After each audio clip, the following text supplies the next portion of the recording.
Ignited Minds Tutorials has recently released a comprehensive series of videos covering the topic of electric field and charges for Class 12 Physics CBSE, Maharashtra State Board, and IIT/NEET, and various CET syllabus.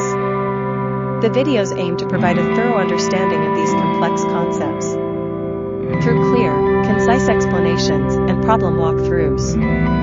In addition to covering the basic principles, the series also includes previous year's questions, allowing students to practice and prepare for their exams effectively. The tutorials are designed to help students build a strong foundation in this important topic, ensuring they are well prepared to tackle any related questions that may come their way. Whether you are a student studying for board exams or preparing for competitive entrance exams like IIT and NET, these videos offer a valuable resource to aid in your studies. With the guidance of experienced educators, learners can gain a deeper insight into the subject and develop the skills necessary to excel in their academic pursuits. Overall, the series of videos from Ignited Minds Tutorials serves as a valuable, knowledge-based resource, providing a clear and comprehensive explanation of electric field and charges for students looking to enhance their understanding of the subject.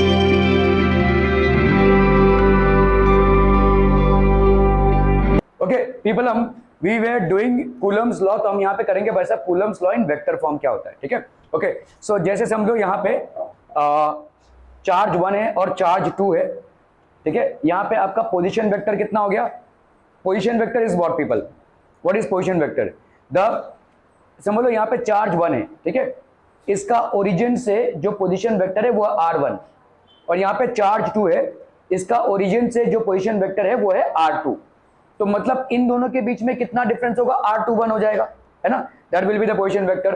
तो जिसका unit vector कितना है भाई साहब? Let's say हमने ले लिया यहाँ पे r, तो r हो गया भाई साहब आपका क्या? r2 r1, r2 minus r1 या r1 minus r2, whatever you want to do, ठीक है? तो यहाँ पे r21 जो हो गया वो हो गया भाई साहब ये वेक्टर, ठीक है? इन दोनों लाइंस को ज्वाइन करता हुआ जो वेक्टर है वो हो गया r21. क्या ये समझ में आ रहा है? ठीक है, तो आपका r वेक्टर बेसिकली क्या हो जाएगा?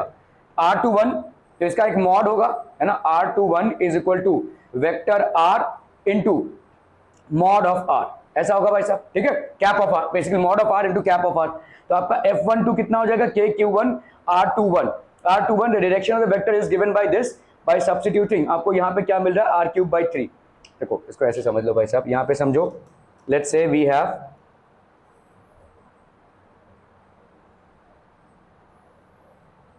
ये आपका x और y एक्सिस है, लेट्स से, ठीक है? और यहाँ पे दो चार्जेस हैं, ठीक है?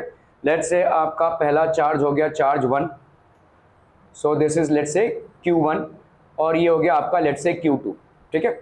ओके, अगर हम q1 को देखते हैं तो ये जो वेक्टर है basically let's say as compare to the position vector ये हो गया, और as compare to the position vector ये हो गया भाई साहब आपका, ठीक है? तो यहाँ पे let's say this is what r1, और ये हो गया पोजीशन वेक्टर r2, ठीक है? समझ में आ रहा है ये, ठीक है? ओके, तो ये q1 और q2 में जो भी फोर्स एक्ट करेगा, चाहे वो अट्रैक्टिव फोर्स हो भाई साहब या रिपल्सिव फोर्स हो, वेदर इट इज अट्रैक्टिव और whether it is repulsive, so this will act along this line, ठीक है? It will act along this line, इस लाइन पे एक्ट करेगा भाई साहब, चाहे वो अट्रैक्टिव फोर्स हो चाहे आपका रिपल्सिव फोर्स हो, it is going to act along this line. Okay, now यहां पे ये वाला वेक्टर कितना हो जाएगा बोलो? लेट्स से हमने इसको बोला दिस इज वेक्टर r21, ठीक है? This is vector r21. Clear है? समझ में आ रहा है? ओके, प्रॉपर्ली अगर हम देखेंगे भाई साहब कूलम्स लॉ में, तो आपका यहाँ पे ये वाला जो वेक्टर होगा, the force is going to act along this vector, whether it is attractive force और whether it is repulsive force, this is going to act along this vector, ठीक है? तो आप किसी भी वेक्टर को जब रिप्रेजेंट करते हैं, लेट्स से एक वेक्टर ए है, अगर एक वेक्टर ए है तो आप इसको कैसे लिखते हैं? Mod of A into unit vector of A, ठीक है? तो यहां पे भी क्या हो जाएगा? r21, दैट इज ये आपका वेक्टर हो गया, that will B mod of r21 into unit vector r21. क्या ये मामला समझ में आ रहा है? Mod of r21 into unit vector of r21. Clear है? ओके, चलिए अभी हम करते हैं भाई साहब कूलम्स लॉ क्या बोलता है. अगर सिर्फ मैग्नीट्यूड की बात करें तो कूलम्स लॉ क्या हो जाएगा? k q1 q2 by r का स्क्वायर, ठीक है? अगर हम यहां पे भाई साहब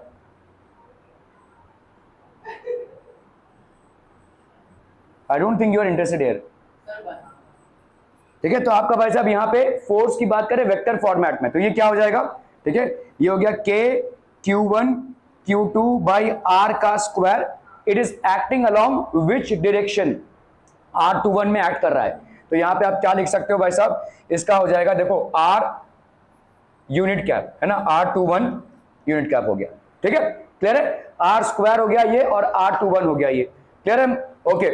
अगर आप इसको देखो ऊपर और नीचे किससे मल्टीप्लाई कर दो, r से मल्टीप्लाई कर दो, देखो r square basically ceases to be a vector, but the moment you multiply this with r, अगर मॉड ऑफ r से आपने मल्टीप्लाई कर दिया तो यहाँ पे क्या हो जाएगा, k q1 q2 by r of mod का भाई साहब ये हो गया आपका r, ठीक है, r क्यूब वेक्टर और यहाँ पे हो गया r21 वेक्टर। ठीक है, मोटे मोटे तौर पे अगर आपका देखोगे ना, हाँ ओके, देखो यहां पे ये समझा वन r1 r2 r21 समझा आपको, तो r21 जो होगा, ठीक है, ये आपका जो r21 है, एक्चुअली मैं जो चीज आपको समझाने की कोशिश कर रहा हूं वो ज्यादा सवाल में नहीं बनते हैं, सवाल में आपको मैग्नीट्यूड ही पूछा जाता है। ठीक है, आपका भाई साहब यहाँ पे r21 जो वेक्टर है वो क्या हो जाएगा, r21 mod into r21 unit vector.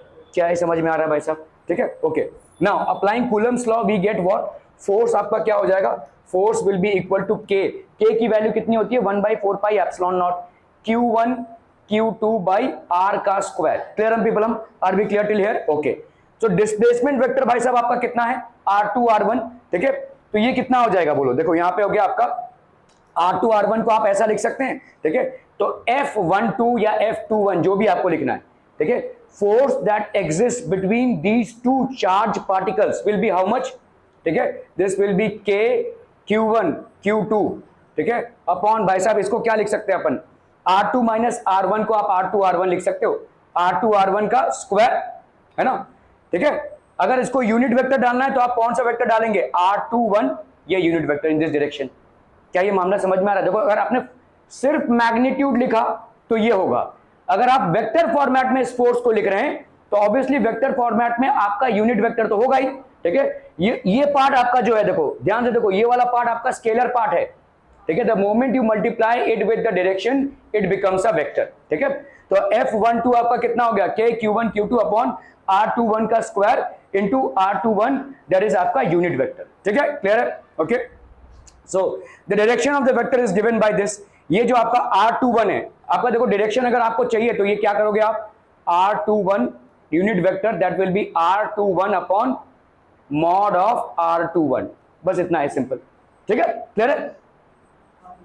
हाँ समझा, ओके, ठीक है, ओके, ये हो गया आपका, क्लियर है? ओके, अभी देखो आप यहां पे क्या बोल रहे हो कि let's say the force acting on 2 due to 1 is this, तो the force acting on 1 due to 2 ये कितना हो जाएगा भाई साहब, इसका उल्टा। ठीक है, सो ये हो जाएगा minus k q1 q2 by r21 का स्क्वायर r21 यूनिट कैप, या आप अगर इसको पॉजिटिव लिखना चाहते हैं तो k q1 q2 by r12 का स्क्वायर r यूनिट कैप 12 लिखिए, देखो इसका उल्टा, इसका उल्टा लिख रहे हैं, पॉजिटिव अगर लिखना चाहते हैं। क्लियर है? Are we clear on this one people? बस इतना ही है आपका। ठीक है, ओके, नाउ अभी आपको भाई साहब यहाँ पे कूलम्स लॉ में कुछ क्वेश्चन है, ये तो भाई साहब आपके हाई लेवल के क्वेश्चन से लग रहे, नीट का क्वेश्चन है। चलिए थोड़ा सा हम पहले सिंपल वाले क्वेश्चंस लेते हैं। ठीक है, कूलम्स लॉ में कुछ इंपॉर्टेंट पॉइंट्स है बच्चा, जिसको आपको भाई साहब जानना पड़ेगा। ठीक है, तो बच्चा पार्टी पहले इंपॉर्टेंट पॉइंट्स को हम जान लेते हैं। ठीक है, क्योंकि देखो जितने भी आपके लॉज होते हैं, आपके जो क्वेश्चंस बनते हैं ना, ये सब फालतू वाले इंपॉर्टेंट पॉइंट्स पे बनते हैं। F is equal to k q1 q2 by r square पे कौन क्वेश्चन देगा आपको? नहीं। ठीक है, वो घुमा फिरा के जो चीजें बनेंगी ना उस पे क्वेश्चन बनते हैं। ठीक है, सो अभी हम बात कर रहे हैं भाई साहब परमिटिविटी। आपने देखा F क्या होता है, 1/4 pi epsilon naught q1 q2 by r का स्क्वायर। तो ये एप्सिलॉन नॉट बच्चा पार्टी क्या है, परमिटिविटी है। ठीक है, so the permittivity of a given medium is the measure of the fact how strongly a medium, permittivity मतलब क्या होता है, देखो परमिशन देना, समझ में आ रहा है? एक चार्ज है, ये एक चार्ज है, इन दोनों के बीच में एक फील्ड डेवलप हो रहा है, आपका जो बीच का मीडियम है वो कितना इस फील्ड को अलाउ कर रहा है, कितने स्ट्रांगली या कितने वीकली इस फील्ड को वो सपोर्ट कर रहा है, that is called permittivity, that's a measure of permittivity. how strongly or how weakly is it supporting the field that exists between two either opposite charges or like charges. ठीक है, तो the permittivity of a given medium is the measure of the fact how strongly a medium is influenced by external electric field. कितने strongly एक medium का influence होता है external electric field से. If an externally applied field has a stronger polarizing effect on the medium, it has high permittivity. तो अगर external electric field है और उसमें बहुत ज्यादा पोलराइजिंग होता है तो उसकी हाई परमिटिविटी होती है. जैसे कुछ क्वेश्चन है, हाँ बोलो. तो जो परमिटिविटी है ना, जो इलेक्ट्रिक फील्ड के लिए वो डिस्टेंस देखता है, बट वो फील्ड जो रहता है वो भी फ्री होना चाहिए ना, फ्री स्पेस में होना चाहिए. अलग अलग जैसे देखो देखो यहाँ पे अभी आपको आपका क्वेश्चन मैं यहाँ पे आंसर करता हूँ. ये समझ लो एक चार्ज है Q1 और ये समझ लो एक चार्ज है Q2. मैं प्लस माइनस में नहीं जा रहा हूँ, जो चार्जेस है, ठीक है. इनके बीच में समझ लो एयर है, तो एयर की एक परमिटिविटी होगी. इन दोनों चार्जेस को आपने पानी में रख दिया तो वाटर की एक परमिटिविटी होगी.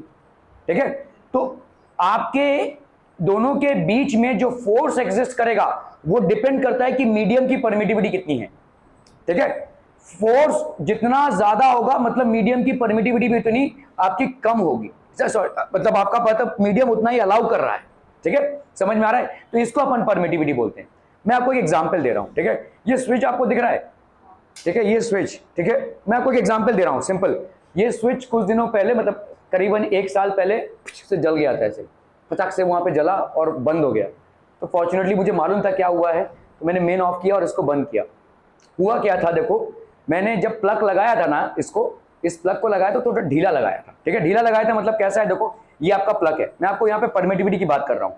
ठीक है, ये आपका भाई साहब 3 प्लग्स हैं इसके 3D डायमेंशन में. इसको समझिए, ये प्लग है. ठीक है, ये भाई साहब सॉकेट के अंदर जा रहा है. तो मैंने ना थोड़ा सा गैप रख दिया था ऐसे. अभी होता क्या है देखो, ये एक एसी है. एसी हाई वोल्टेज आउटपुट है. हाई वोल्टेज आउटपुट है मतलब बहुत सारे इलेक्ट्रॉन्स जा रहे होंगे. इतने ज्यादा इलेक्ट्रॉन्स जा रहे हैं कि यहां पे जो एयर है ना, ये भाई साहब आयोनाइज हो गया है. ठीक है, this air has become ionised. ठीक है, जिसकी वजह से वो फटा. ठीक है, और भाई साहब आग पकड़ा. अगर यही चीज कोई एक सिंपल चार्जर है आपका, समझ लो फोन चार्जर है, इसमें अगर आपने गैप रखा होगा ना कुछ नहीं होगा. हो सकता है आपका फोन ना चार्ज हो लेकिन और कुछ नहीं होगा. ठीक है, लेकिन ये अगर हाई वोल्टेज आउटपुट को अगर आप ऐसे रखोगे तो एयर आयोनाइज होगा क्योंकि बहुत ज्यादा करंट जा रहा है. तो अभी देखो यहां से सब इलेक्ट्रॉन जा रहे हैं बहुत बड़ा. ठीक है, तो इसका आजू बाजू जो एयर है उस हाई इलेक्ट्रॉन से आयोनाइज हो जा रहा है. और आयोनाइज होते होते होते होते आग पकड़ लिया भाई साहब. इतना ज्यादा आयोनाइज हो गया वो आग पकड़ लेगा, शॉर्ट सर्किट हो गया. आप बोलोगे भाई साहब शॉर्ट सर्किट एक ही टाइम पे होता है जब आपका भाई साहब लाइव वायर न्यूट्रल वायर से कांटेक्ट में आ जाए, तभी होता है शॉर्ट सर्किट. नहीं, शॉर्ट सर्किट आपका इन सब केसेस में भी होता है जहां पे भाई साहब आपने सॉकेट को थोड़ा ढीला रखा है. और स्पेशली हाई वोल्टेज आउटपुट वाले डिवाइसेस जैसे आपका गीजर हो गया, एसी हो गया, ऐसे डिवाइसेस को अगर आपने ढीला छोड़ा है तो वो प्रॉब्लमेटिक हो सकता है. ठीक है, वहां पे भाई साहब आपका एयर जो है, वो जो गैप छोड़ा है उसमें एयर है, उसकी परमिटिविटी है, उसकी वजह से वहां पे भाई साहब वो आग लग गया. अरे भाई साहब भाई साहब भाई साहब मत करो मत करो मत करो. गया गया, बहुत बढ़िया भाई साहब. इलेक्ट्रिसिटी की बात कर रहे थे और इलेक्ट्रिसिटी गया भाई साहब. Very good. नहीं आई नहीं है. ठीक है ठीक है ठीक है, आप गुस्सा मत होइए भाई साहब, आपको हम सेव कर देते हैं.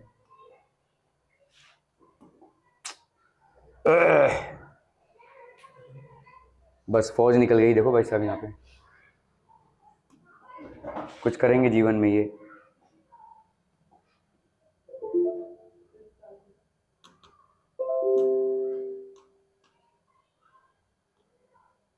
क्यों भाई साहब ऐसा लाइट चला गया? आदित्य क्या किया तूने? सब मत किया कर आदित्य ऐसा. ठीक, bad, very bad.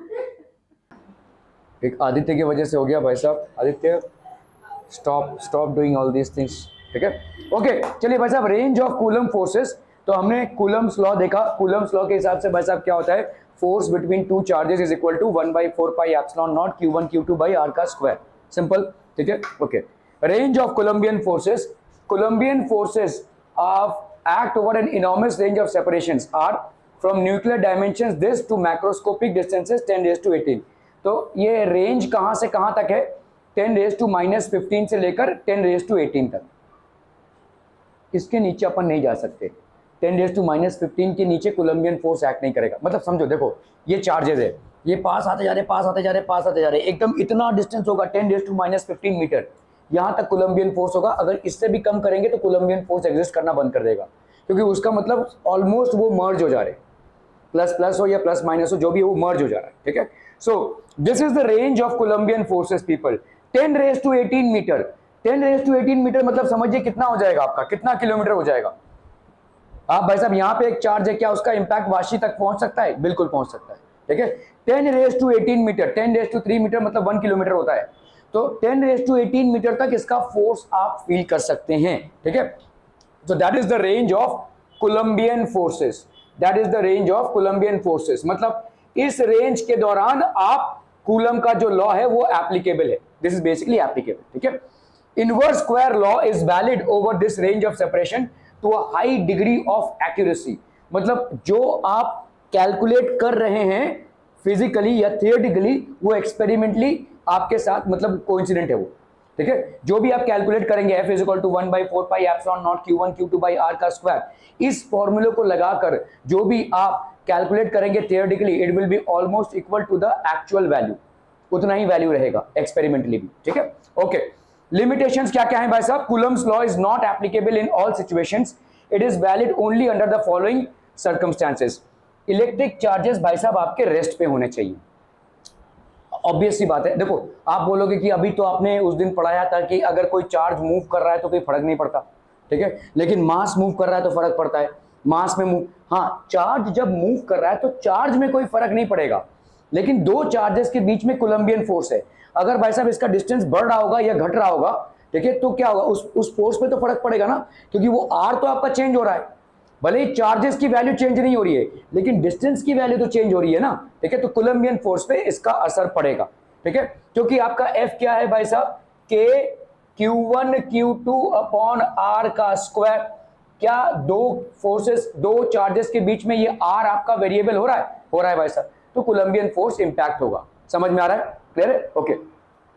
The electric charges must be point charges, that is the extension of charges must be smaller than the separation between the charges. अभी देखो इस चीज को ऐसे समझो, ये भाई साहब एक भारी भरकम सा चार्जेस है, जो भी है, चलो एक पॉजिटिव चार्ज है, ठीक है, और ये भी भाई साहब ये भारी भरकम सा एक पॉजिटिव चार्ज है, और इन दोनों चार्जेस के बीच में टुन्नू सा डिस्टेंस है भाई साहब ये, ठीक है। ये वाला डिस्टेंस और ये वाला डिस्टेंस अगर आप देखोगे ज्यादा डिफरेंस नहीं है, ठीक है, तो ये कोलंबियन फोर्स एक्ट नहीं करेगा। अगर लेकिन ये एक पॉइंट चार्ज है, ये एक पॉइंट चार्ज है, और इनके बीच में ये सिग्निफिकेंट डिस्टेंस है, ठीक है, तब ये कूलम का फोर्स एप्लीकेबल होगा। मतलब जो डिस्टेंस होगा चार्जेस के बीच में वो significantly larger than the size of the charges होना चाहिए। The distance between the charges has to be significantly larger than the actual charge size. Are we clear? ठीक है? Okay. The separation between the charges must be greater than the nucleus. वही है देखो range 10⁻15 से लेकर 10⁻18 तक, ठीक है? ओके, चलिए भाई साहब, और क्या है? परमिटिविटी। ओके, इस पे थोड़ा सा कंफ्यूजन हो सकता है आपको, हालांकि ये आपके सिलेबस के दायरे के थोड़ा सा बाहर है, बट देन हर बार आपके माइंड में ये स्ट्राइक होता ही होगा, ये 1/4 पाई एप्सिलॉन नॉट, ये किस चिड़िया का नाम है भाई साहब, कहाँ से उड़ के आया ये, ठीक है, ये एप्सिलॉन नॉट क्या है, 4 पाई तो चलो समझ में भी आता है, what is basically epsilon not. तो परमिटिविटी मोटे मोटे तौर पे ये समझ लीजिए कि एक परमिशन दे रहा है आपको मीडियम इतने फोर्स को एग्जिस्ट करने के लिए, ठीक है। ओके, परमिटिविटी भाई साहब अगर हम करेंगे an introduction, when two charges are placed in any medium other than air, the force between them is greatly affected, ठीक है। Permittivity is the property of the medium which determines the electric force between the two charges situated in that medium. दो charges हैं भाई साहब आपके, उनके बीच में कितना फोर्स एग्जिस्ट करता है वो डिटरमिन कैसे होगा? कोई भी दो चार्जेस लाइक हो या अनलाइक हो, एक डिस्टेंस से सेपरेटेड हैं, इनके बीच में जो फोर्स एग्जिस्ट करेगा वो डिटरमिन करेगा कि इनके बीच में भाई साहब मीडियम क्या है, एयर है, ऑयल है, वाटर है, what is the medium, because that's going to give permission, ठीक है। तो ये इसको permittivity is a property of the medium which determines the electric force between the two charges. ये दो चार्जेस के बीच में इलेक्ट्रिक फोर्स को डिटरमिन करता है, ठीक है। Okay, for example the force between two charges located some distance apart in water is almost 1/80th of the force between them when they are separated by the same distance in air. समझ लो दो charges हैं, ठीक है, दो charges हैं, इनके बीच, ये एयर में है, ठीक है, ये एयर में है, तो ये एक फोर्स आएगा इनके बीच में, ठीक है, Q1 Q2। अभी इसी को आपने वाटर में रख दिया, यही सेम Q1 एंड Q2 है और सेम डिस्टेंस से सेपरेटेड है, ठीक है, सेम डिस्टेंस से सेपरेटेड है। तो ये आपका फोर्स इन एयर और ये आपका force in water. This force that exist in water is 1/80th of the force that exists between the same charges separated by the same distance when they are kept in air। तो ये difference क्यों आ गया? क्योंकि आपने medium को change कर दिया भाई साहब। यहाँ पे आपका मीडियम एयर था, यहाँ पे आपका मीडियम वाटर है। आपने चार्जेस को चेंज नहीं किया है, आपने डिस्टेंस बिटवीन द चार्जेस को भी चेंज नहीं किया है, लेकिन आपका फोर्स चेंज हो गया है। फोर्स क्यों चेंज हो गया है? क्योंकि आपका भाई साहब मीडियम चेंज हो गया है, और मीडियम की होती है permittivity. Permittivity of the medium is the factor because of which in spite of keeping the charges as the same and the distance between the charges as the same, you are getting a different value of the Coulombian force। Are we clear on this one, people? Okay, so it becomes 1/80th of the force between them when they are separated by some distance in air। This is because the absolute permittivity of water is about 80 times greater than the absolute permittivity of free space। देखो इसमें है क्या, देखो मतलब कैसा है, देखो permittivity of water, ठीक है, absolute permittivity of water is basically 80 times absolute permittivity of, तो आपका ये परमिटिविटी ऑफ वाटर है, इसका 80 गुना है। तो आप समझो भाई साहब F, ठीक है, this is basically 1/4 pi. Air में क्या हो रहा है, देखो एयर में 1/4 pi epsilon naught Q1 Q2 upon let say R का स्क्वायर, ठीक है। इसी चीज को अगर हम वाटर में करेंगे तो क्या होगा बच्चा पार्टी, 1/4 पाई, ये हो जाएगा एप्सिलॉन, तो यहाँ पे आपका एप्सिलॉन नॉट है, यहाँ पे हो जाएगा epsilon of water, epsilon of water Q1 Q2 upon R का square. We can write this as 1/4 pi. Epsilon of water कितना हो जाएगा बच्चा पार्टी, 80 into epsilon naught Q1 Q2 by R का स्क्वायर। क्या ये समझ में आ रहा है भाई साहब?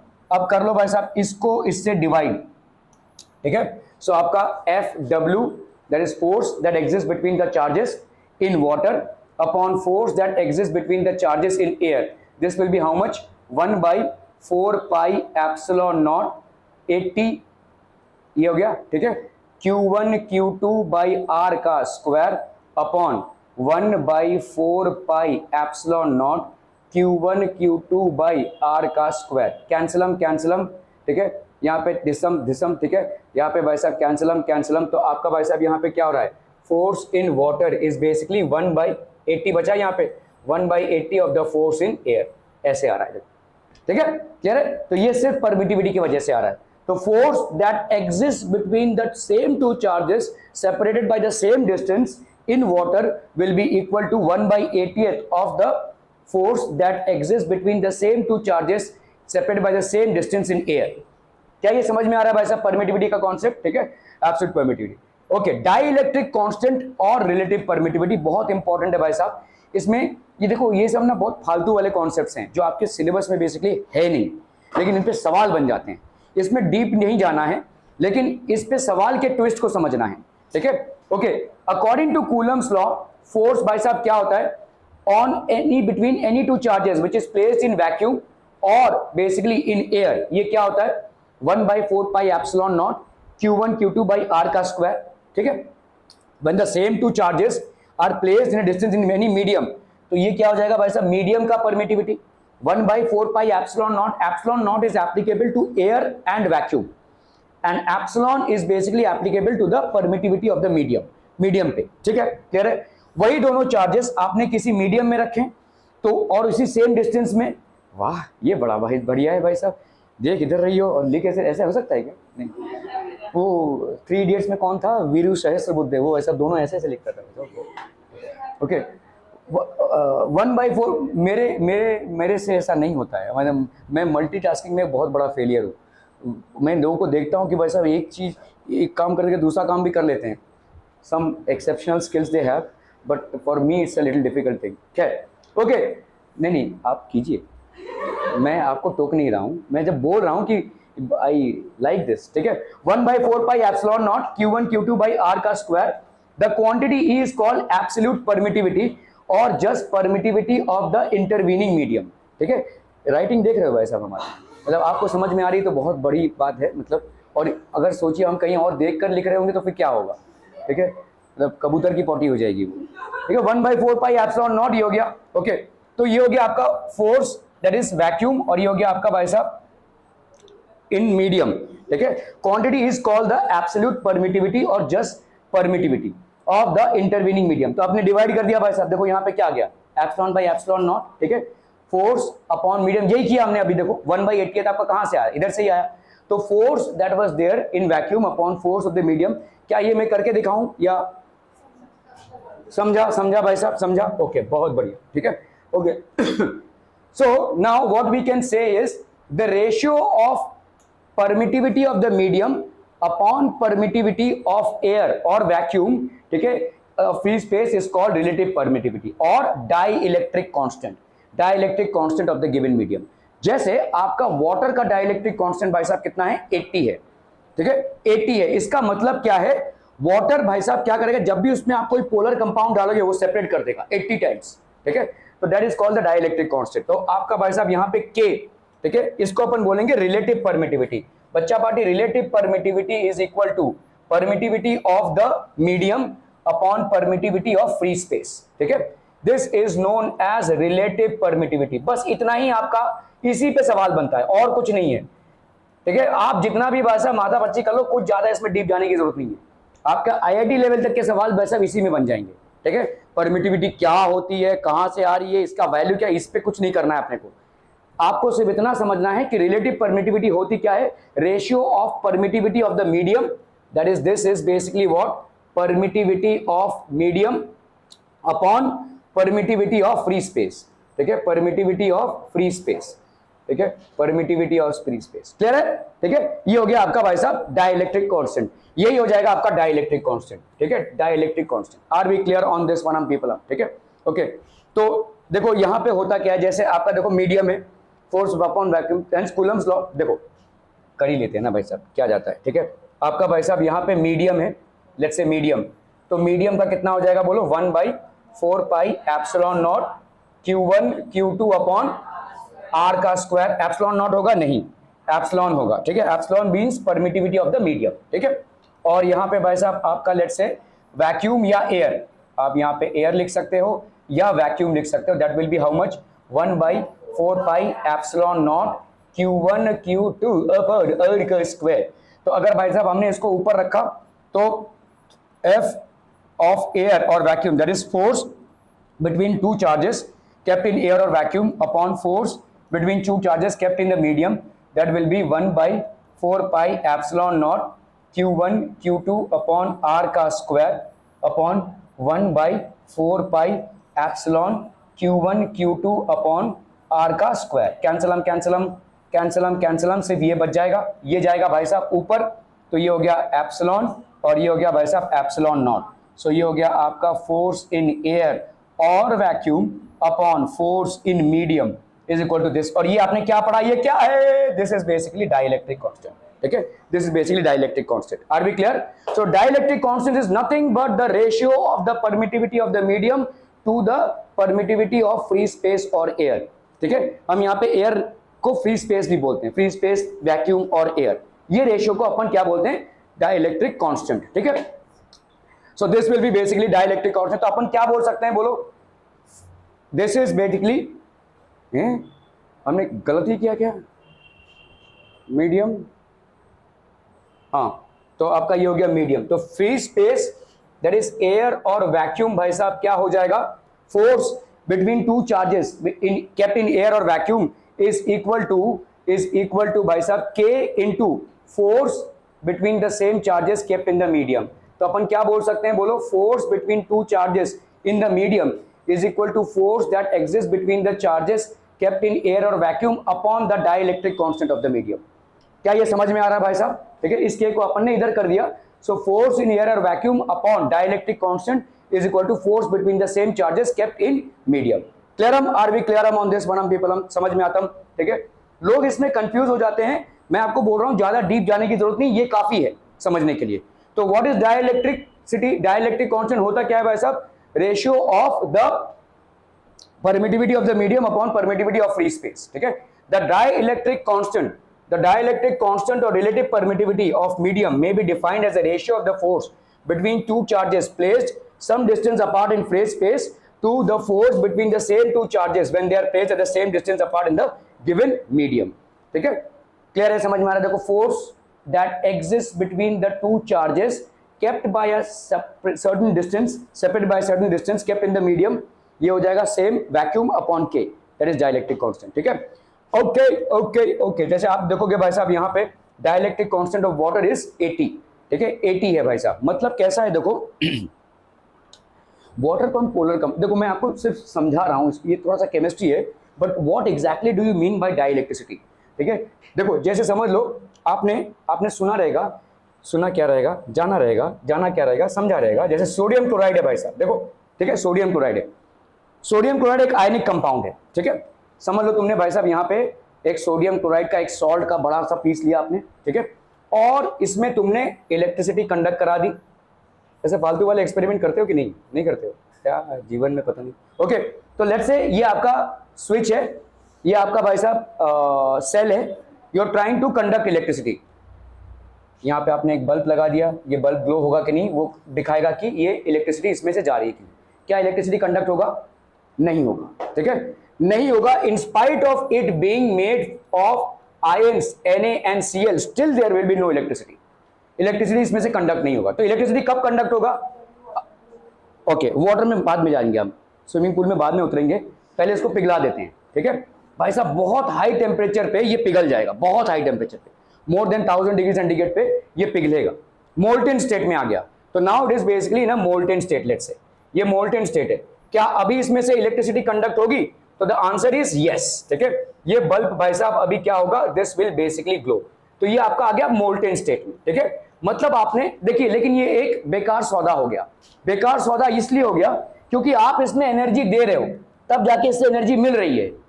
जितना एनर्जी दे रहे हो, आमदनी अठन्नी खर्चा रुपया हो गया भाई साहब. ठीक है, मतलब वो एनर्जी अगर आपको देना ही था तो आप कौड़ियों के भाव में आपको एनर्जी मिल रहा है और हाथी के दाम पे आप भाई साहब एनर्जी दे रहे हो उसमें. ठीक है, सो घाटे का सौदा हो गया. लेकिन इसी चीज को अगर हम इसी सोडियम क्लोराइड को भाई साहब वाटर में डिसॉल्व करें तो ये धनाधन इलेक्ट्रिसिटी कंडक्ट करेगा.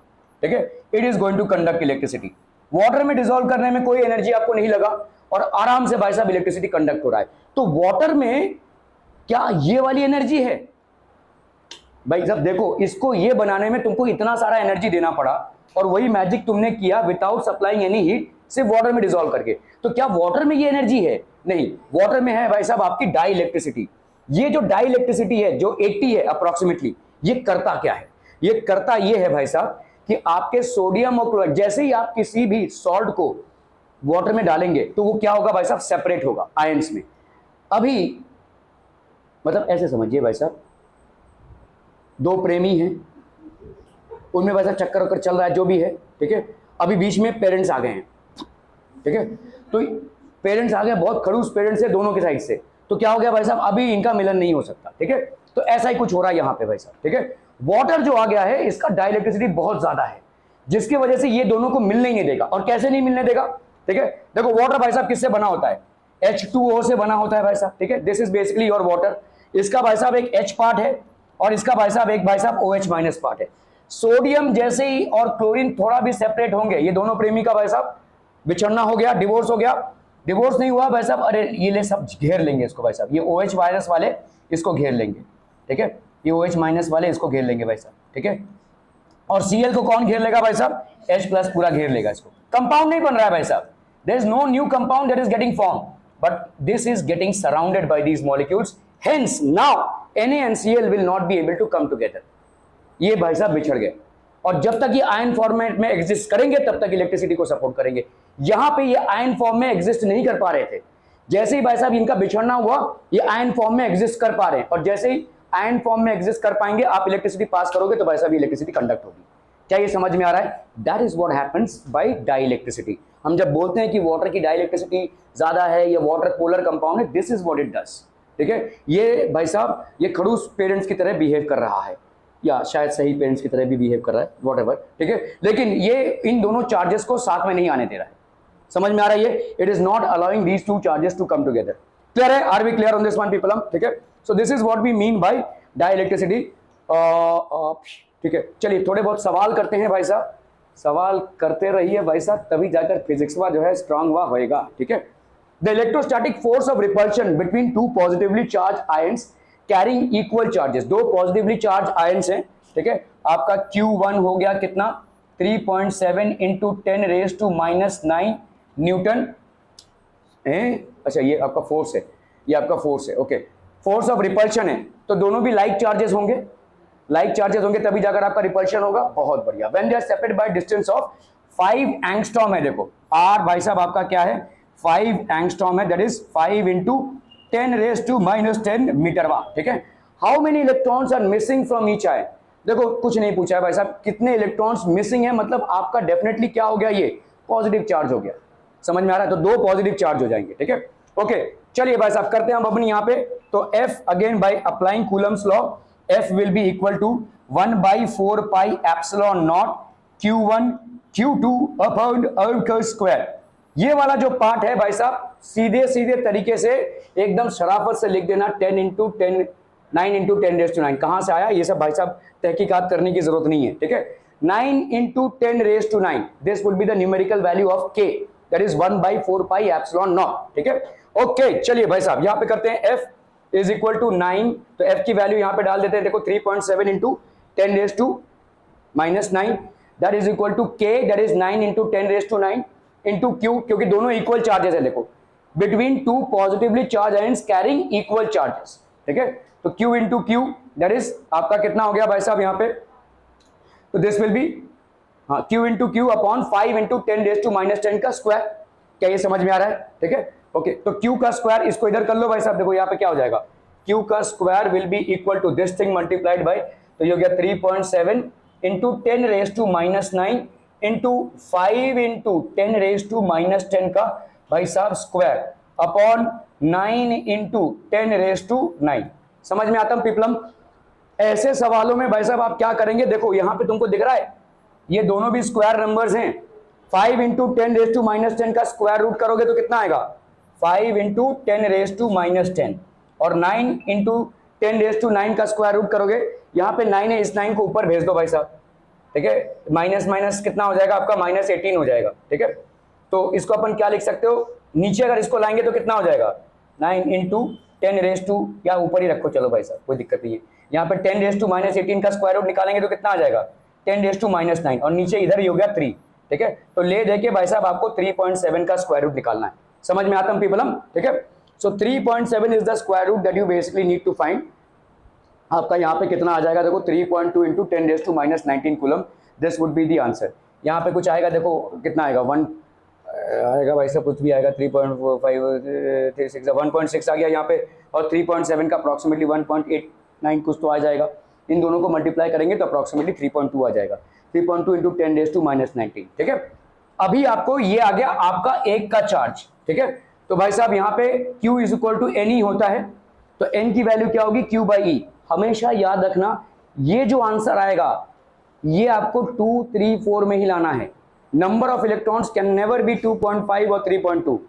अगर नहीं हो रहा है तो जबरदस्ती करना पड़ेगा, समझ में आ रहा है। ये ऑब्वियस सी बात है कि 3.2 आपका एग्जैक्ट आंसर नहीं आएगा, because this is an irrational number, 3.7 है, लेकिन आपको तोड़ मड़ोड़ के इसको 3.2 लाना है।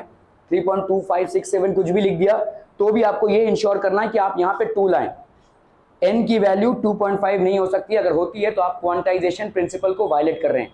You are basically violating the principle of quantization of charge, which clearly states that n can only have values as 0, 1, 2, 3, 4. It can have no other values. समझ में आ रहा है।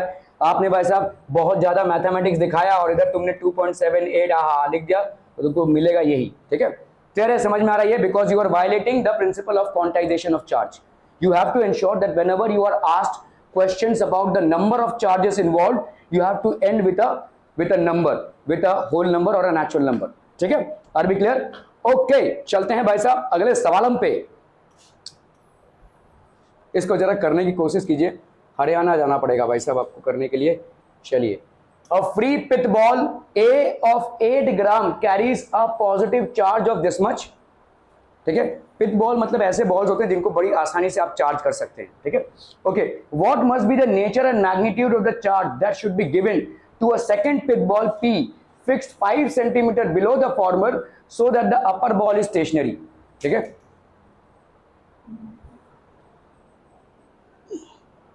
ठीक है, so that the upper ball is stationary. Okay, चलिए भाई साहब हम देखते हैं इस सवाल का। तो ये हो गया भाई साहब आपका पिथ बॉल ए और ये हो गया let's say pith ball B, ठीक है। Okay okay okay, so this is pith ball A and this is pith ball B. A free pith ball of 8 gram, इसका मास भाई साहब कितना हो गया, मास हो गया 8 into 10⁻³ kg and a positive charge, इसका भाई साहब पॉजिटिव चार्ज है दैट इज 5 इंटू 10⁻⁸ कूलम, ठीक है। What must be the nature and magnitude of the charge that should be given to a second pith ball P, ठीक है, fixed 5 centimetre below the former. तो ये भाई साहब 5 centimetre नीचे है, 5 सेंटीमीटर बिलो द फॉर्मर, ठीक है, so that the upper ball is stationary. अभी देखो इसको समझो, ये गिरना चाहिए नीचे लेकिन ये नहीं गिर रहा है क्योंकि ये भाई साहब बोल रहा है नहीं तुम वहीं ठहरे रहो भाई साहब, नीचे है बहुत मारूंगा, ठीक है। तो ये आपका क्या है, ये फोर्स, ये कौन सा फोर्स एक्सर्ट कर रहा होगा इस पे, इलेक्ट्रोस्टैटिक रिपल्शन फोर्स एक्सर्ट कर रहा होगा। और रिपल्शन एक्सर्ट करने के लिए इसको भी कौन सा चार्ज होना पड़ेगा, पॉजिटिव चार्ज होना पड़ेगा।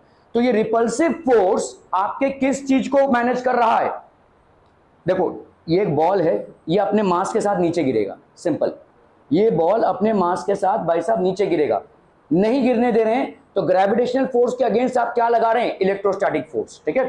तो आप देखो यहां पे भाई साहब इस बॉल पे, ठीक है, इस बॉल पे 2 फोर्सेस लग रहे हैं, एक हो गया आपका भाई साहब क्या, electrostatic force acting upwards and the gravitational force acting downwards, ठीक है, ये भाई साहब आपका हो गया gravitational force which is acting downwards. Since this ball is balanced, it means that these two forces are balancing each other, which means gravitational force or rather electrostatic force is balancing the gravitational force. Now let's say electrostatic force आपका कितना हो जाएगा, 1/4 pi epsilon naught q1 q2 by r का square. q1 की value कितनी है, 5 into 10⁻⁸। Let's say हमने यहाँ पे भाई साहब q2 की वैल्यू ले ली, q1 हमको नहीं मालूम, q1 q2 अपॉन r का स्क्वायर, इसको आपको भाई साहब देना पड़ेगा, 5 सेंटीमीटर है तो इसको r को लेंगे अपन 5 इंटू 10⁻³ नहीं -2 मीटर्स, ठीक है। तो ये हो गया आपका 5 इंटू 10⁻² का square, clear. Okay, this will be equal to the gravitational force. ये ग्रेविटेशनल फोर्स कितना हो जाएगा, 8 इंटू 10⁻³ इंटू जी ले लो 10, ठीक है।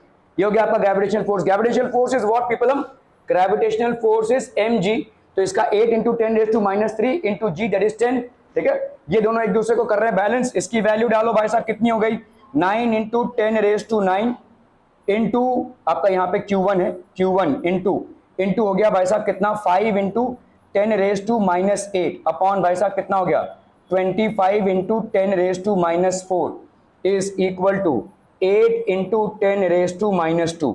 तो q1 की वैल्यू कितनी हो जाएगी, 5 1 ज़ा 5, 5 5 ज़ा 25, ठीक है। ये हो गया भाई साहब आपका 8 इंटू 10⁻² इंटू 5 इंटू 10⁻⁻4 अपॉन यहाँ पे कितना हो जाएगा, 9 इंटू 10⁻9 इंटू माइनस, तो ये हो गया भाई साहब 10, ठीक है, क्लियर है। तो ये भाई साहब हो गया 8 5 ज़ा 40, 40/9, तो 9 और ये हो गया आपका 40, 9 1 ज़ा 9, 9 4 ज़ा 36, ठीक है, ये हो गया 40, 4.4, सो that will be how much, 4.4, 10.2 into 10, 1 second, just one momentum people, भाई साहब कितना हो गया यहाँ पे 4.4 है ना, 40/9 लिया है अपन ने, 4.4 और इधर कितना हो गया -6 प्लस -6 -1, तो 10⁻⁻7, ये हो गया भाई साहब पॉजिटिव चार्ज अप्रोक्सीमेटली। तो यहाँ पे ये आंसर आया देखो, this is basically 4.36 into 10⁻⁻7 approximately वही आंसर है, समझ में आ रहा है, ये पॉजिटिव चार्ज हो जाएगा। Are we clear as to how this is getting balanced, समझ में आता भाई साहब। तो इसका जो आपका मास है या वेट है वो बैलेंस हो रहा है किससे, इलेक्ट्रोस्टैटिक फोर्स से, क्लियर है क्लियर है क्लियर है, बहुत बढ़िया भाई साहब, ठीक है।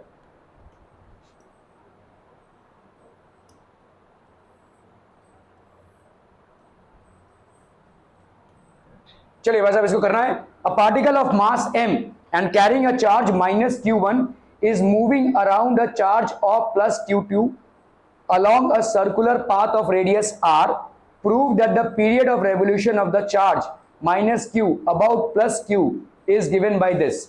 आपके सारे एटम्स का वैसा वैसा ही होता है। तो एटम में जो आपका सेंट्रल न्यूक्लियस होता है वो पॉजिटिवली चार्ज होता है और इलेक्ट्रॉन भाई साहब बन बन बन बन घूम रहे हैं। ये इलेक्ट्रॉन्स को घूमने के लिए फोर्स कौन प्रोवाइड करा है? देखो किसी भी चीज का सर्कुलर मोशन तभी हो पाएगा जब आप सेंटर से फोर्स अप्लाई कर रहे होंगे। तो समझ लीजिए मैंने अगर आपका एक चाबी का रिंग लिया या समझ लो एक धागा में मैंने स्टोन बांधा हुआ है और ऐसे घुमा रहा हूं मैं, तो जब तक मैं इन उंगलियों से इस पे फोर्स अप्लाई करता रहूंगा तब तक भाई साहब ये घूमेगा। मैंने इसको लुस-पुस कर दिया तो ये भी लुस-पुस होकर गिर जाएगा। ठीक है, so till the time I am applying force, so for every circular motion there has to be a central force. ठीक है, तो अभी आप सोचिए इस चीज को कि मेरे यहां से ये धागे से मेरी उंगलियों का कनेक्शन है, मतलब इस स्टोन का कनेक्शन है धागे से, मतलब जो भी फोर्स मैं अप्लाई कर रहा हूं अपनी उंगलियों से वो इस धागे से होते हुए इस स्टोन तक पहुंच रहा है, जिसके वजह से आपका सर्कुलर मोशन हो रहा है। Now supposing there is no point of contact, तब ये कैसे घूमेगा, तब ये फोर्स कैसे इधर तक जाएगा? तो इसीलिए इलेक्ट्रोस्टैटिक फोर्स में क्या हो रहा है, आपका जो चीज घूम रहा है और जो चीज सेंटर पे है उनके बीच में इलेक्ट्रोस्टैटिक फोर्स है। क्योंकि इलेक्ट्रोस्टैटिक फोर्स के लिए आपका क्या क्राइटेरिया है? It's a non contact force, it doesn't need any contact. ठीक है, it doesn't need any contact. चलिए भाई साहब इसको देखते हैं अपन। ये हो गया आपका सर्कुलर मोशन करता हुआ भनभनाता हुआ भाई साहब क्या है, a particle of mass m and carrying a charge of minus q1 is moving around a charge. तो यहाँ पे भाई साहब क्या है, प्लस q2 चार्ज है जो सेंटर में है, और ये भाई साहब है आपका माइनस q1 चार्ज। इसका मास कितना है भाई साहब m, ये बन भाई साहब घूम रहा है। Are we clear on this one हम पीपल हम? ओके ओके ओके, चलिए ठीक है। जैसे मैंने आपको बोला कि किसी भी, तो यहाँ पे रेडियस कितना है भाई साहब? ओ भाई साहब अरे बोलो ना भाई साहब, आर रेडियस दिया हुआ है तो बोलो ना। ठीक है, चलिए ये हो गया आपका रेडियस आर। ठीक है, क्लियर? ओके, इस पार्टिकल को सर्कुलर मोशन करने के लिए फोर्स कौन देगा? इन दोनों के बीच में जो इलेक्ट्रोस्टैटिक फोर्स है।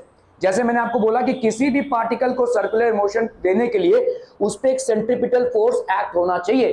ठीक है, यहां पे ये सेंट्रीपिटल फोर्स कहां से आएगा? इन दोनों के बीच में जो इलेक्ट्रोस्टैटिक फोर्स ऑफ अट्रैक्शन है। आप जो पढ़ते हैं ना स्ट्रक्चर ऑफ एटम में कि इलेक्ट्रॉन्स भाई साहब पॉजिटिवली चार्ज न्यूक्लियस के आजू बाजू घूम रहे हैं, घूमने के लिए जो आपको फोर्स चाहिए वो कौन प्रोवाइड करेगा? इन दोनों के बीच में, जैसे प्रोटॉन और इलेक्ट्रॉन के बीच में जो आपका इलेक्ट्रोस्टैटिक फोर्स ऑफ अट्रैक्शन है। चलिए भाई साहब यहां पे अपन करते हैं, फोर्स क्या हो जाएगा? जो फोर्स आपका इलेक्ट्रोस्टैटिक फोर्स ऑफ अट्रैक्शन है वही आपका सेंट्रीपिटल फोर्स के बराबर होगा। ठीक है, ये हो गया आपका इलेक्ट्रोस्टैटिक फोर्स। इलेक्ट्रोस्टैटिक फोर्स कितना हो जाएगा? 1/4 pi epsilon naught Q1 Q2 upon R का स्क्वायर। हम यहाँ पे सिर्फ मैग्नीट्यूड से डील कर रहे हैं, वी आर नॉट कंसर्न, तो इसीलिए हमने माइनस कुछ लगाया नहीं है। एक Q1 है और एक दूसरा भाई साहब क्या है Q2 है, दोनों के बीच में अट्रैक्टिव फोर्स होगा।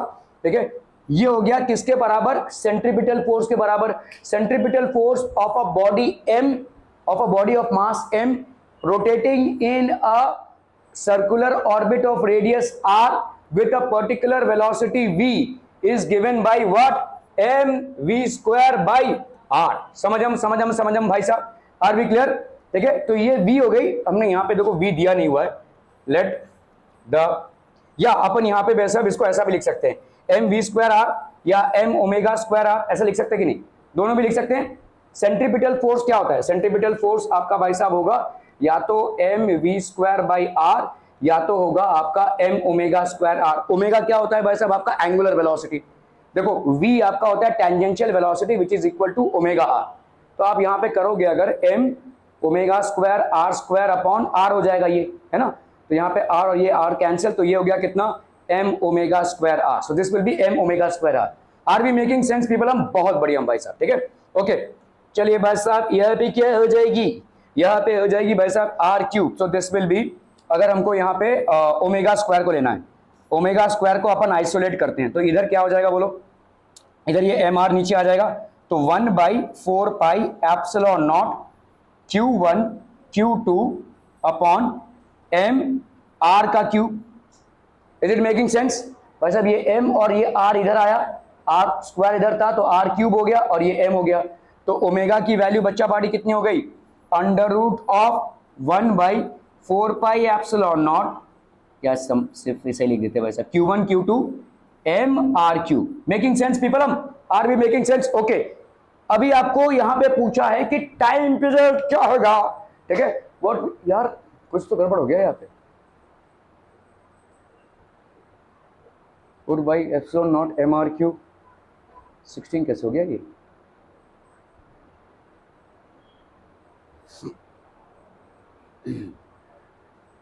कहीं हम कोई मल्टीप्लिकेशन गलती तो नहीं कर रहे हैं? 1/4 पाई एप्सिलॉन नॉट भाई साहब एम स्क्वायर आर।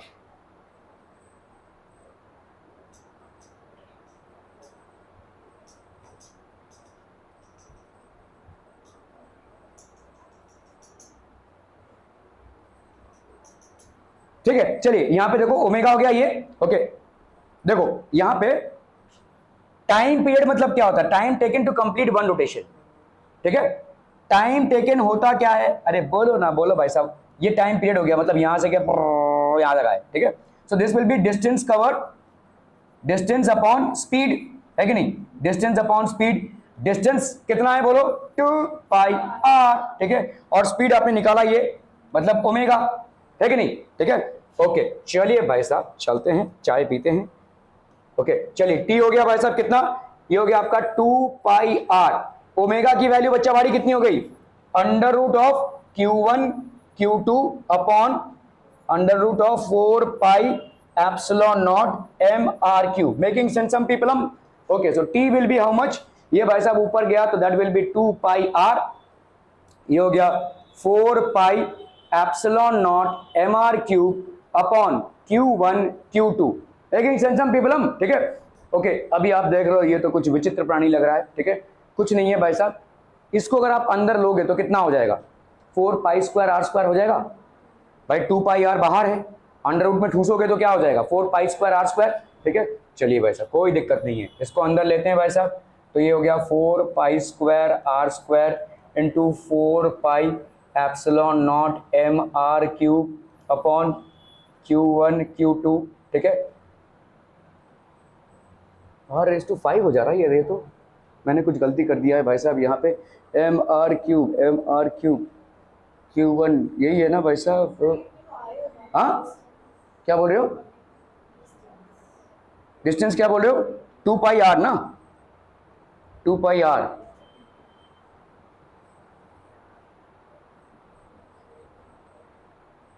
बाकी सब तो सही है भाई साहब, ये आर का तो बहुत लफड़ा हो गया। तो कितना हो रहा है ये? दिस विल बी 16 पाई का क्यूब, ठीक है। 16 पाई का क्यूब और ये हो गया m r रेस टू 5। क्या बोल रहे हो? Q1 Q2 ये हो गया टाइम पीरियड। यहाँ पे m r रेस टू 3 है यार, ये कैसे हो गया? हाँ 2 पाई बाई ओमेगा होगा। Yes yes yes, why am I missing this? 2 pi by radians आपका 2 पाई है, करेक्ट करेक्ट करेक्ट। अगर हम यहाँ पे स्पीड v के फॉर्मेट में लेते, यस करेक्ट, तो आपका होता 2 पाई आर। हम क्योंकि रेडियंस के फॉर्मेट में ले रहे हैं तो रेडियंस कितना है? 2 पाई रेडियंस होगा ना, ठीक है। Yes that's correct. चलिए भाई साहब आर का झमेला मिटाते हैं यहाँ पे, तुम जाओ घर, ठीक है।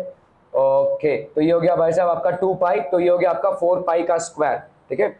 So that will be 16 pi cube m r raise to 3 upon Q1 Q2, ठीक है। आ गया भाई साहब आंसर, ठीक है। Are we clear on this one people? हम okay okay okay.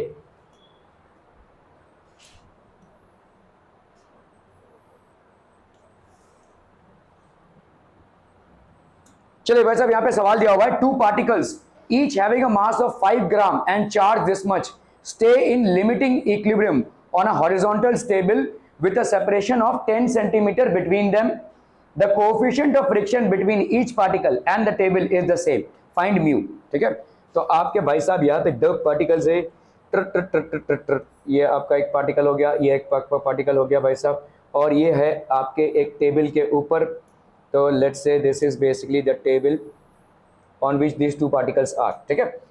2 particles each having a mass of 5 ग्राम, 5 ग्राम मतलब 5 इंटू 10⁻³ kg। इसका भी भाई साहब 5 इंटू 10⁻³ kg, ये हो गया इसका भाई साहब क्या? मास, ठीक है। 5 ग्राम, ठीक है। एंड अ चार्ज ऑफ, इसका चार्ज कितना है भाई साहब? 1 इंटू 10⁻⁷, और इसका चार्ज कितना है? 1 इंटू 10⁻⁷। सो ऑब्वियसली बात है लाइक चार्जेस हैं तो इनमें कौन सा फोर्स एक्ट करेगा? इनमें एक्ट करेगा भाई साहब रिपल्सिव फोर्स, ठीक है, there will be a repulsive force. Stay in limiting equilibrium, मतलब ये क्या होने चाहिए? चटकने चाहिए भाई साहब, they should be separating out but they are not, ठीक है, okay. Stay in limiting equilibrium on horizontal table with a separation of 10 centimetre. तो इनके बीच में भाई साहब कितने का डिफरेंस है? 10 सेंटीमीटर, दैट इज 10 सेंटीमीटर, मतलब कितना हो जाएगा भाई साहब? 10 इंटू 10⁻² मीटर, तो that will be 10⁻1 metre, 10⁻1 metre. Making sense people hmm, ठीक है, ओके।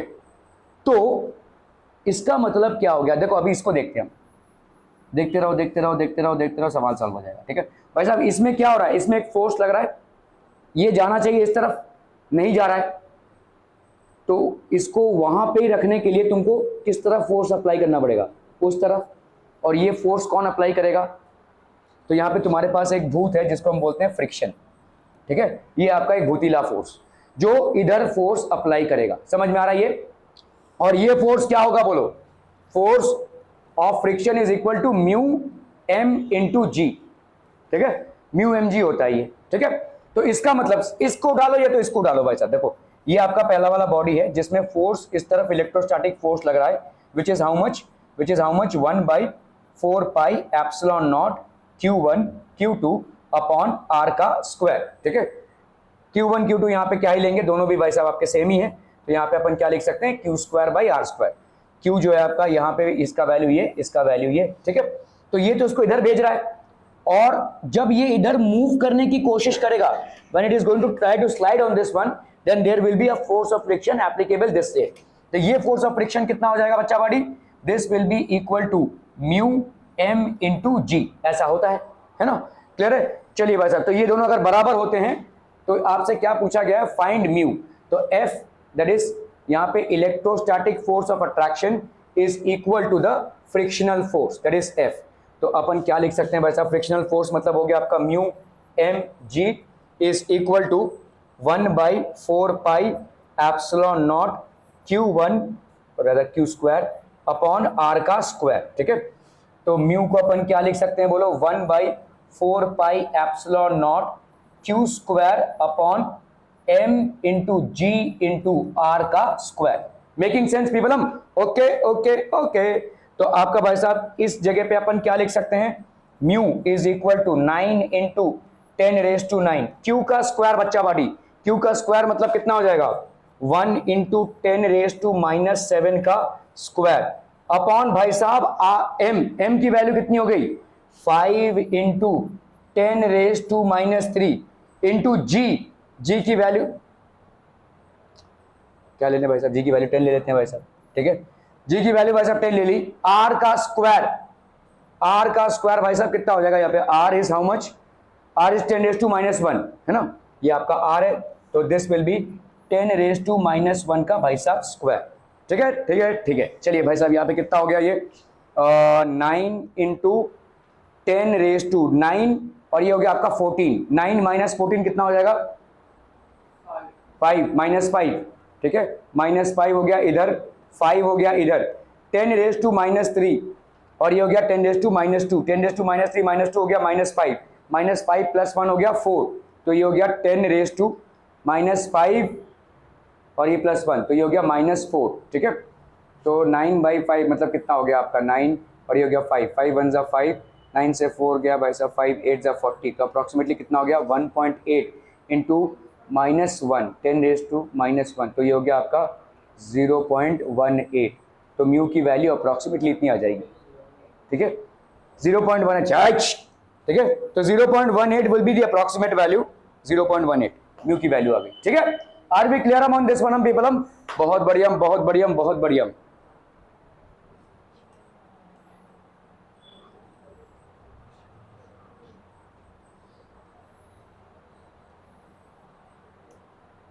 चलिए भाई साहब एनसीईआरटी का सवाल है, ठीक है। 2 insulated charged copper spheres A and B have their centers separated by a distance of 50 centimetre, ठीक है। तो इंसुलेटेड कॉपर स्फीयर्स हैं A and B। चलो गोला गोला बनाते हैं भाई साहब, गोला गोला, ये हो गया गोला A, ये हो गया गोला B, ठीक है। तो ये हो गया भाई साहब ए और ये हो गया आपका बी, कॉपर स्पीयर्स, ठीक है, have their centre separated by distance of 50 centimetre. Okay okay okay, so ये हो गया भाई साहब आपका आर 50 सेंटीमीटर है, मतलब कितना हो जाएगा भाई साहब 50 into 10⁻⁻3, so that gives you how much 5 into 10⁻⁻2 metre, ठीक है। A has the center separated by distance of this. What is the mutual force of electrostatic repulsion if the charge on each? तो इसका भाई साहब charge Q1 की value कितनी है 6.5 into 10⁻⁻7 and Q2 की वैल्यू भी कितनी है 6.5 इंटू 10⁻⁻7 कूलम, ठीक है। तो इलेक्ट्रोस्टैटिक फोर्स ऑफ रिपल्शन कितना हो जाएगा, F will be equal to 1/4 pi epsilon naught Q1 Q2 upon R का स्क्वायर, और यहाँ पे क्योंकि Q1 Q2 बराबर है तो अपन क्या लिख सकते हैं 1/4 पाई एप्सिलॉन नॉट Q का स्क्वायर अपॉन R का स्क्वायर, that gives you how much 9 into 10⁻9 into Q square की वैल्यू कितनी हो जाएगी बोलो 6.5 इंटू 10⁻⁻7 इसका भाई साहब स्क्वायर, और R की वैल्यू कितनी हो गई R की स्क्वायर ना, तो ये हो गया 25 इंटू 10⁻, ये कितना है भाई साहब -2 था ना, तो 10⁻⁻4 हो जाएगा ये, ठीक है, क्लियर है। कर लो भाई साहब 9 इंटू 6.5 इंटू 6.5 है ना, और इधर भाई साहब 10 के पावर्स को संभालते हैं अपन 10⁻9, और इधर कितना हो गया 7 इंटू 2 तो ये हो गया -14, ठीक है। यहाँ पे हो गया कितना भाई साहब आपका 25 इंटू 10⁻⁻4, तो भाई साहब 5 5 जा 25 13 जा, ठीक है, 5 13 जा, कर लो भाई साहब 13 इंटू 13 हो गया 169 इंटू करेंगे अपन 9 9 9 जा 81 9 6 जा 54 प्लस 8 62 9 9 प्लस 6 17 नहीं 9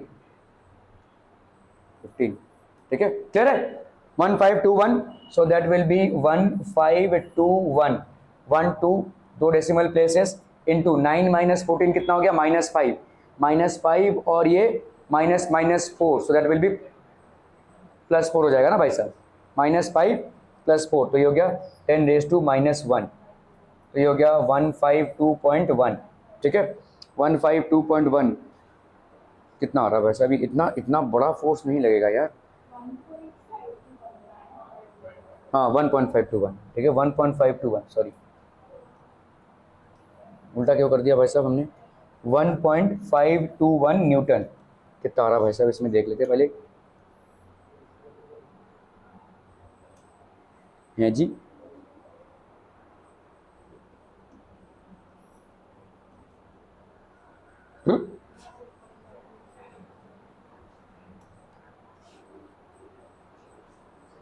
हाँ 1.5 इंटू 10⁻⁻2 है, ठीक है, क्लियर है 1.5 इंटू 10⁻⁻2 क्या हो गया भाई साहब 1.5 तो ठीक है, 9 माइनस 11 12 13 14 15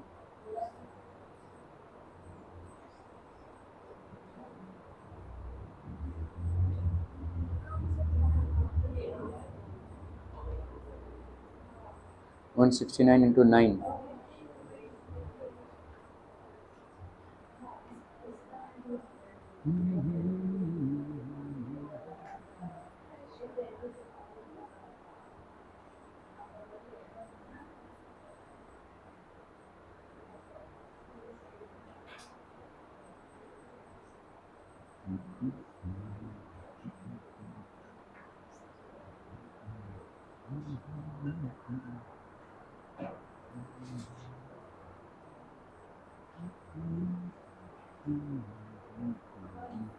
हाँ नहीं, लेकिन यहाँ पे 1.52 इंटू किधर गया भाई साहब, ये हाँ 1.5 इंटू 10⁻⁻2 न्यूटन लिया है, ऐसा क्यों कर दिया भाई साहब,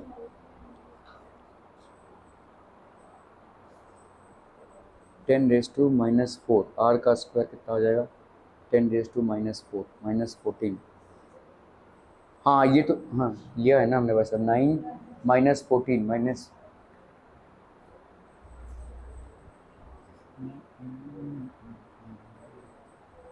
6.5 into 10 raised to minus 7, 6.5 into 10 raised to minus 7, तो ये हो गया 6.5 minus 14, 9 minus 14,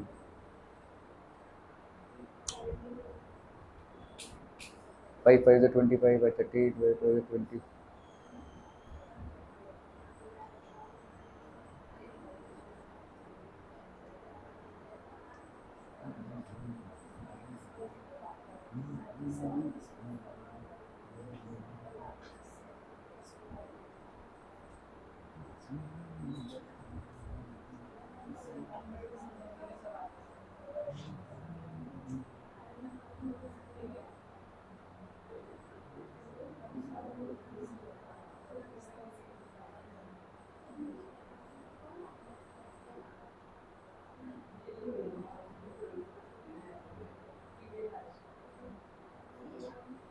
पता नहीं कैसे हो रहा है, मेरा तो भाई साहब यही आंसर आ रहा है। खैर देखते हैं भाई।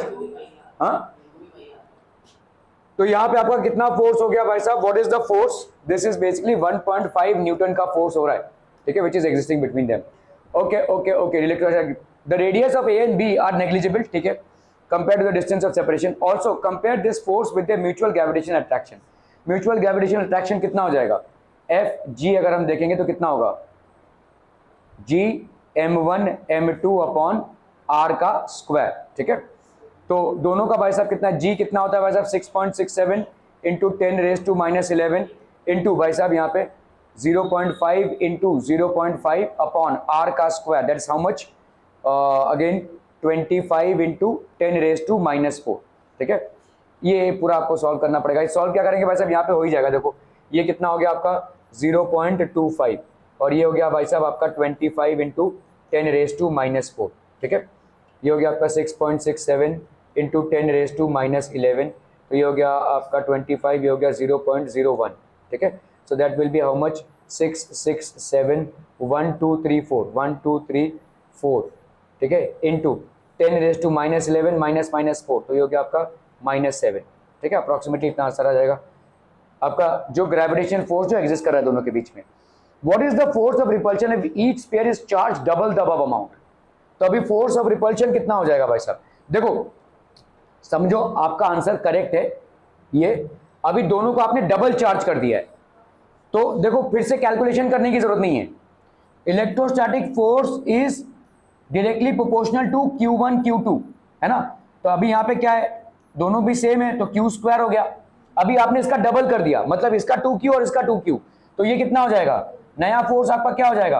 4Q का स्क्वायर हो जाएगा। तो आपका जो आया है इसका, इसको 4 से मल्टीप्लाई कर दो, बस 6 हो गया। समझ में आ रहा है ये? ठीक है, okay. The two spheres are placed in water. अभी अगर वाटर में डाला तो क्या होगा? ठीक है, तो आपका भाई साहब आपको मालूम है कि force of the force dielectricity constant of दिया हुआ इतना, तो आपने अभी देखो प्रूव किया ना, फोर्स इन एयर और vacuum is equal to force in the medium upon K. समझ में आ रहा है भाई साहब? अभी आपने प्रूव किया ना भाई साहब? ओ भाई साहब, अरे भाई साहब अभी तो हुआ प्रूव, ठीक है। So what was this? ठीक है, force in this is equal to K into medium, तो फोर्स ऑफ एयर और vacuum upon K is equal to force in the medium, ठीक है। तो आपका भाई साहब यहाँ पे क्या हो जाएगा? This will B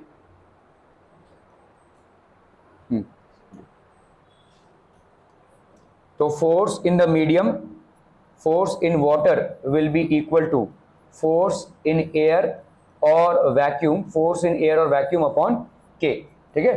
force in air और vacuum upon K, force in air और वैक्यूम कितना है आपका भाई साहब? आपने कैलकुलेट किया यहाँ पे 1.5 अपॉन के, that is directivity of water, तो ये हो जाएगा फोर्स इन वाटर। समझ में आ रहा है ये? ठीक है, that's how we are going to basically calculate. Clear people? Clear? Okay, thank you so much for your valuable time.